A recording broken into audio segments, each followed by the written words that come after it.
प्रेरितों के काम उसका पहला अध्याय उसके 4 वचन में जब हम पढ़ते हैं, तब वहाँ पे प्रभु यीशु मसीह ने अपने चेलों से आज्ञा दी कि यरूशलेम को मत छोड़ना। ऐसा क्यों प्रभु यीशु मसीह ने अपने चेलों से कहा? क्योंकि उस समय में पवित्र आत्मा चेलों के ऊपर नहीं उतरा था। इसीलिए प्रभु यीशु मसीह ने अपने चेलों से कहा कि तुम यरूशलेम में ही ठहरे रहना, जब तक तुम पवित्र आत्मा ना प्राप्त कर लो, जब तक तुम अभिषेक से ना भर जाओ, तब तक यरूशलेम में बैठे रहना, ठहरे रहना। बिकॉज ऑफ यीशु मसीह जानते थे कि बिना पवित्र आत्मा के, बिना परमेश्वर के अभिषेक के हम शैतान का सामना नहीं कर सकते, हम मिनिस्ट्री नहीं कर सकते। बिना पवित्र आत्मा की गाइडेंस के द्वारा हम कुछ भी नहीं कर सकते हैं, ना मिनिस्ट्री कर सकते, ना ही शैतान का सामना कर सके, कुछ भी नहीं कर सकते। इसलिए प्रभु यीशु मसीह ने अपने चेलों से कहा कि तुम यरूशलेम में ठहरे रहो, क्योंकि बिना आत्मा पाए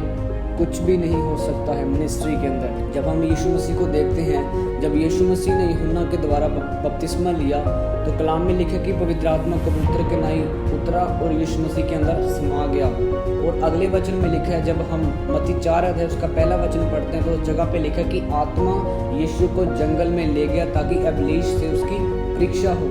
यानी कि जब पवित्र आत्मा यीशु मसीह के अंदर आया, तभी यीशु मसीह को ऐसा महसूस हुआ, तभी पवित्र आत्मा जंगल में ले गया ताकि शैतान से, इब्लीस से उसकी परीक्षा की जाए। इसलिए प्रभु यीशु मसीह उस परीक्षा में पास हुए, क्योंकि उनके पास पवित्र आत्मा था, अभिषेक था, रूह था परमेश्वर का। इसीलिए प्रभु यीशु मसीह 40 दिन 40 रात अपने शरीर की अभिलाषाओं के साथ, शैतान के साथ लड़ते रहे और अंत में उन्होंने जीत को हासिल किया।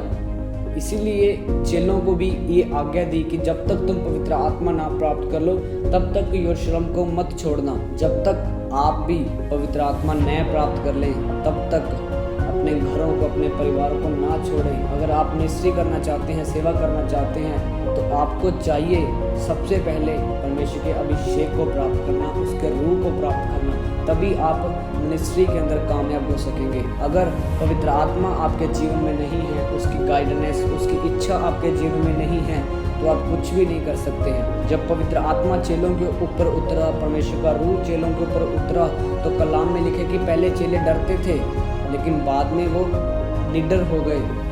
उन्होंने प्रचार करना स्टार्ट किया। पहले प्रचार के द्वारा 3000 लोग बचाए गए, दूसरे प्रचार के द्वारा 5000 लोग बचाए गए। यह है पवित्र आत्मा का कार्य। और कलाम में लिखे कि जब पवित्र आत्मा उतरा, तो वचन में लिखे कि तुम पृथ्वी के शोर तक मेरे गवाह बन जाओगे। पहले यरूशलेम तक सीमित थे, लेकिन जब पवित्र आत्मा आया, तो कलाम में लिखे कि तुम पृथ्वी के शोर तक मेरे गवाह बन जाओगे।